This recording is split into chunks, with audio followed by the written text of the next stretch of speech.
नालंदा बुद्धविहार नवीन कवठा नांदेड येथे दरवर्षाप्रमाणे याही वर्षी भगवान बुद्ध आणि त्यांचा धम्म या धम्मग्रंथाचे वाचन भारतीय बौद्ध महासभा शहर शाखा नांदेडच्या वतीने आदरणीय सुभाषजी डोंगरे यांच्या गोडवाणीमधून भगवान गौतम बुद्ध आणि त्यांचा धम्म या धम्मग्रंथाचे वाचन श्रवण या ठिकाणी दरवर्षी करण्यात येते। त्याचप्रमाणे याही वर्षी भगवान बुद्ध आणि त्यांच्या धम्मग्रंथांचे या ठिकाणी वाचन श्रवण होत आहे। प्रजापती गौतमी महिला मंडळाचा या ठिकाणी सक्रिय सहभाग असतो। मोठ्या प्रमाणात धम्मश्रवण करण्यासाठी या ठिकाणी महिला भगिनीची उपस्थिती असते। दरवर्षी मान्यवरांना बोलावून या ठिकाणी कार्यक्रम पार पडत असतो। भारतीय बौद्ध महासभेच्या शहर शाखेचा अध्यक्ष या नात्याने गेल्या 10-15 वर्षापासून भगवान बुद्ध आणि त्यांचा धम्म या ग्रंथाचं वाचन करतो। अलीकडच्या काळामध्ये कवठ्याच्या जवळपासच माझं घर असल्यामुळे माझ्या डोक्यात असा विचार आला की आपण या नवीन कवठ्यामध्ये सुद्धा असलेल्या विहारामध्ये धम्माची चळवळ उभी करावी, धम्माच्या बद्दल ज्ञान सांगावं या उद्देशाने मी या ठिकाणी गेल्या 2 वर्षापासून धम्मग्रंथाचं वाचन करतो।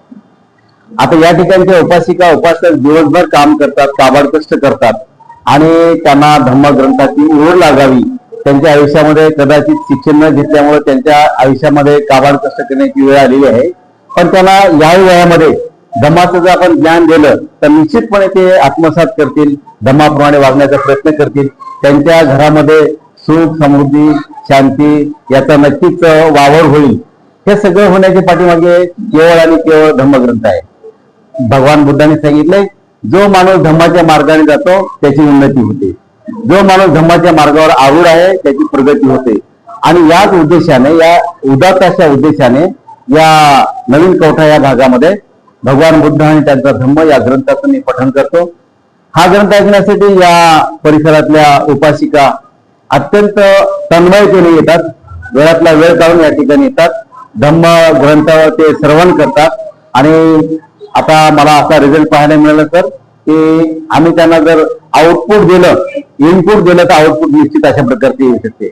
म्हणून इथल्या ह्या ज्या महिला आहेत अतिशय श्रद्धावान आहेत आणि त्या खूप नीटपणे घरातली कामं सोडून या ठिकाणी धम्मश्रवण करण्यासाठी येतात।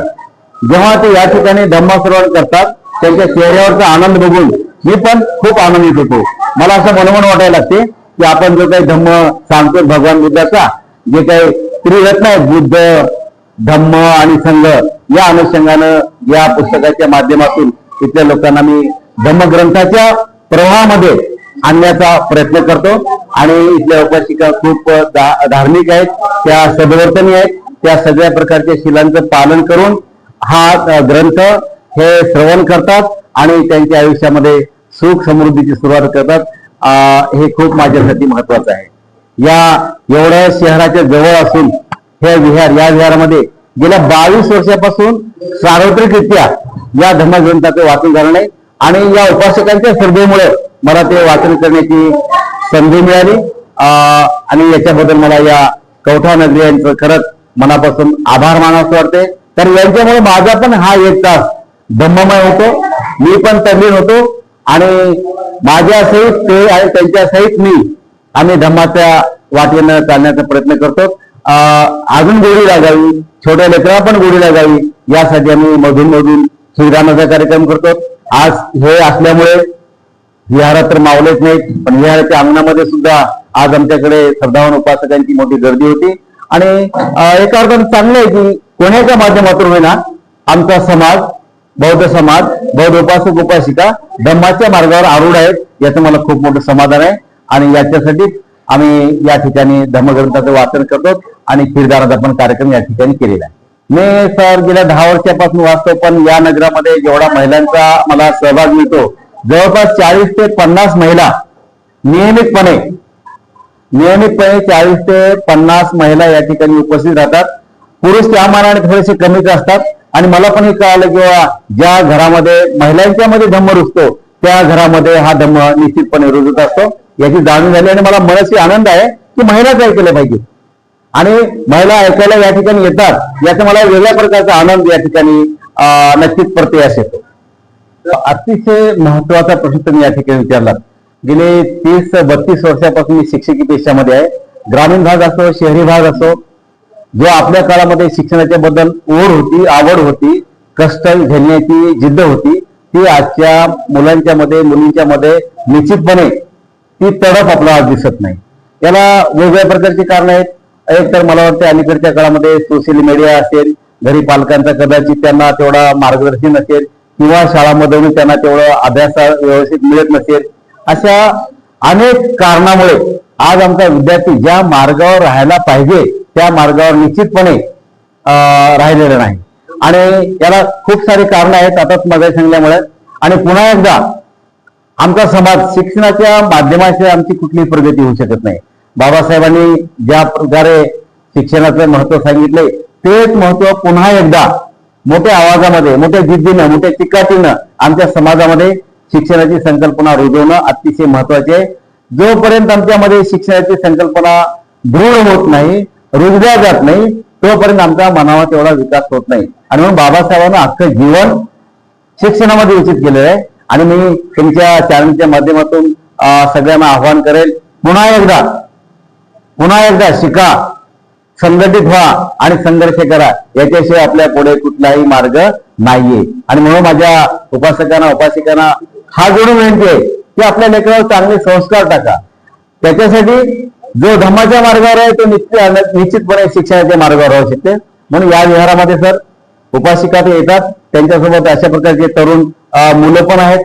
11वीला 12वीला फर्स्ट इयरला सेकंड इयरला असलेली मुलं पण आहेत. आणि त्यांच्याकडे बघून मला अधिक आनंद होतो की मी नव्या पिढीच्या पण संपर्कात आहे. याचा मजा वाटत आहे. खूप आनंदाची बाब आहे. मला सांगायला आनंद होतो सर, या ठिकाणी जेव्हा पहिला वर्षावास झाला, समाप्ती झाली, समारोप झाला, महाराष्ट्र राज्याचे शिक्षण संचालक आदरणीय नांदेडे सर, ज्याने आपलं आयुष्य शिक्षणासाठी व्यतीत केलं, ज्यांनी त्याग केला आणि बाबासाहेबांचं सुंदर अशा प्रकारचं स्वप्न साकार करण्यासाठी ज्यांनी आपली नोकरी सोडली, घरदार सोडलं, लग्न केलं नाही त्यांनी, असा त्यागी मूर्तिमंत उदाहरण म्हणजे आमचे आदरणीय दीपक कदम सर, आंबेडकर दिनचे प्रमुख, यांच्या उपस्थितीमध्ये या ठिकाणचा समारोपाचा कार्यक्रम झालेला आहे. प्रचंड अशा प्रकारची उपस्थिती होती. आणि नांदेडे सर आणि दीपक कदम सरांना पाहण्यासाठी, ऐकण्यासाठी या नगरातले सगळे आबाल, वृद्ध, महिला, उपासिका, उपासक सर्वांनी या ठिकाणी उपस्थित लावली होती. गेल्या वर्षी सर दीपक कदम सर आणि ऍडव्होकेट विजय गोनारकर सर यांच्या उपस्थितीमध्ये वर्षावर्षाचा समारोपाचा कार्यक्रम अतिशय दर्जेदारपणे या ठिकाणी पार पडलेला आहे. जवळपास या कार्यक्रमाला 700 ते 800 लोक होते. मला वाटते कदाचित नांदेड जिल्ह्यामधला हा सगळ्यात मोठा वर्षावर्षाच्या समारोपाचा कार्यक्रम होता. यावर्षीचं अद्याप आम्ही काही ठरवलं नाही, कारण सुरुवातीचाच महिना आहे, अजून आम्हाला कालावधी आहे. या पण वर्षावर्षाचा चांगला समारोप झाला पाहिजे, विद्वान लोक आले पाहिजेत, त्यांनी इथल्या समाजाच्या लोकांना ज्ञानामृत पाजवलं पाहिजे, थोडा परिणाम झाला पाहिजे. अशा प्रकारच्याच आम्ही महनीय व्यक्तीची या ठिकाणी पाचारण करणार आहोत. आणि यथावकाश आम्ही तशा प्रकारची मांडणी करून समारोपाचा पण कार्यक्रम दर्जेदार करणार आहोत.